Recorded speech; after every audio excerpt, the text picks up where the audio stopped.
Bonjour à tous et bienvenue pour cette nouvelle vidéo sur ma chaîne YouTube et on se retrouve aujourd'hui avec la 7ème vidéo du calendrier de l'Avent. Donc la vidéo vraiment que j'attendais énormément de vous présenter parce que c'est la plus belle, je pense, de loin, figurine Disney que je possède dans ma collection. Cette figurine est absolument magnifique, je le dis, mais c'est la plus belle de loin. Elle a un niveau de détail qui est assez ouf, donc j'avais vraiment hâte de vous présenter cette pop. C'est une pop d'un univers que je vous ai déjà présenté précédemment. Donc, vu que je vous avais dit que je prenais qu'une seule pop des univers Disney, vous pouvez supposer que c'est plutôt du film, et donc c'est du film Pirates des Caraïbes, un film donc Disney que j'aime énormément. Donc il s'agit de la figurine de Jack, de l'univers du Pirates des Caraïbes, pardon, donc je vous avais présenté Jack Sparrow, et aujourd'hui donc je vous présente la figurine la plus belle du set, et il s'agit de la figurine du méchant de cet univers, en tout cas de la première trilogie, qui est un personnage, je trouve, hyper charismatique et voilà, que j'aimais beaucoup, et voilà, je l'aimais énormément. Et il s'agit du personnage de Davy Jones qui s'occupe du Hollandais volant, et donc on va voir ça juste après le générique.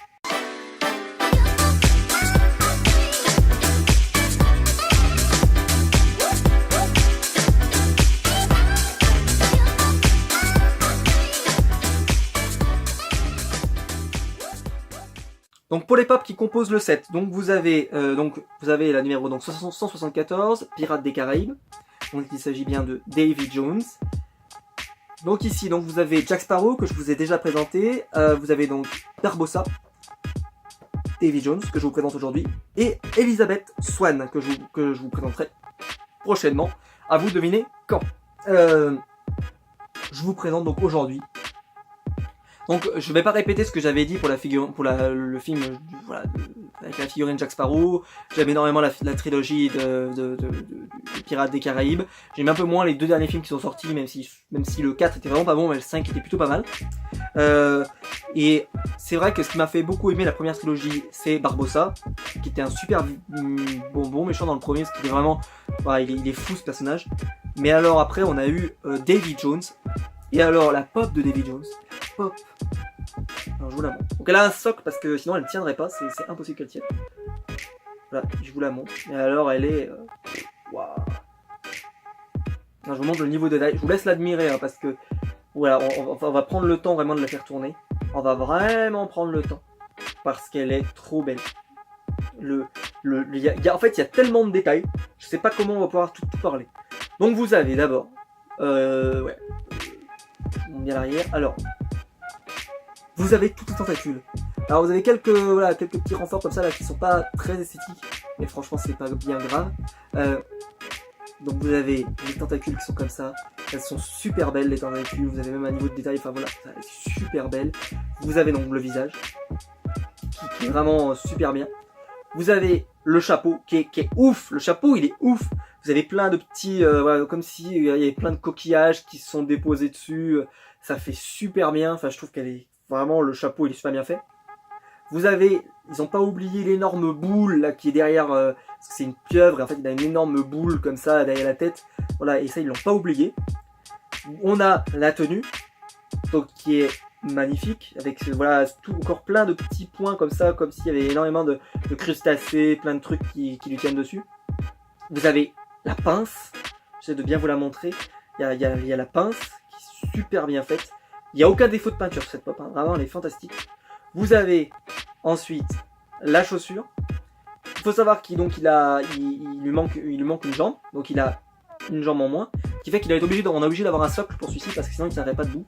Vous avez la canne, avec là le détail qui tue, la tentacule qui entoure la canne, pardon. Alors celle-là, waouh. Ça il y a tellement de détails sur cette pop, c'est même dingue. C'est même dingue je trouve. Le nombre de détails qu'il y a, enfin... N'hésitez pas à me le dire en commentaire, mais moi, voilà, je vais vous présenter plein de pop dans ce calendrier de l'Avent. Mais la pop la plus jolie de l'univers Disney, c'est celle-là. Sans aucun doute. Vous n'aurez pas à attendre le 25 décembre pour savoir quelle est la pop la plus jolie de ma collection. Disney, c'est celle-là. Sans hésiter. Voilà. C'est clairement la plus jolie des figurines pop. Et c'est pour ça que ça finira notre première semaine voilà, du calendrier de l'Avent. Parce qu'elle est trop belle. Franchement, elle est super belle cette pop. Et je serais très déçu de ne pas la voir. D'ailleurs, elle est pas rare du tout. Hein. Mais pour moi, elle vaut toutes les pop que j'ai, quoi. Vraiment, elle est super belle. Et quand je l'ai vue, mais j'ai foncé pour la prendre et j'ai pris tout le set d'ailleurs, parce que vraiment, elle est super belle cette pop et je l'adore. Et vu que j'aime beaucoup Pirates des Caraïbes aussi, ça joue. Mais enfin, voilà, le chapeau, la pince, tout, la canne, la tentacule autour de la canne, enfin, c'est tellement détaillé comme pop. Et là, on voit vraiment le chemin qui est parcouru. Je vous ai présenté Dory hier, qui est quand même pas terrible. Et là, on en arrive à là, quoi. Vraiment, enfin, on se dit, mais il y a vraiment quelque chose voilà, d'impressionnant avec ces pop. Et voilà, je l'aime beaucoup. Et c'est une pop que, voilà, s'il y avait une pop de ma collection Disney que je voulais mettre au-dessus pour son design, c'est celle-là sans hésiter, parce qu'elle est vraiment super belle et j'adore le personnage en plus, qui est torturé, qui est intéressant, qui fait un peu d'humour en plus, voilà, qui est assez drôle. Par exemple, quand il arrive, voilà, quand il parle de l'âme avec Jack Sparrow, il lui fait vous avez 3 jours, vous avez 4 jours, enfin voilà, c'est très très bien, moi j'ai trouvé ça génial. Voilà, j'aime beaucoup cette figurine, en tout cas pour moi elle est vraiment super, vraiment, enfin voilà, je l'aime beaucoup. Donc n'hésitez pas à me dire en commentaire si vous avez cette figurine, si vous l'aimez autant que moi, c'est un gros coup de cœur, je pense que ça se voit, mais je l'aime beaucoup. N'hésitez pas à me dire ce que vous avez pensé de Pirates des Caraïbes, ce que vous pensez de ce personnage aussi, ça m'intéresse. N'hésitez pas donc à mettre un pouce blanc à la vidéo si la vidéo vous a plu. N'hésitez pas à vous abonner pour ne pas rater les vidéos. Même si pour le calendrier de l'Avent, vous savez comment ça fonctionne. Tous les jours à 10 h, vous avez la vidéo du calendrier de l'Avent. Et donc on se retrouvera nous demain pour la prochaine vidéo de l'univers Disney avec encore une magnifique figurine Funko Pop. Et là, petit indice pour demain. Demain c'est une figurine, donc c'est pour le 8e jour du calendrier de l'Avent. Et il s'agit d'une figurine qui a un rapport avec le chiffre 8. Je vous laisse essayer de chercher ça. N'hésitez pas à proposer des solutions en commentaire. J'essaierai de vous dire si vous avez brûlé, voilà, et puis vous aurez la réponse demain. Mais voilà, ça aura un rapport avec le chiffre 8. Et donc on se retrouve nous demain pour une prochaine vidéo. Ciao tout le monde!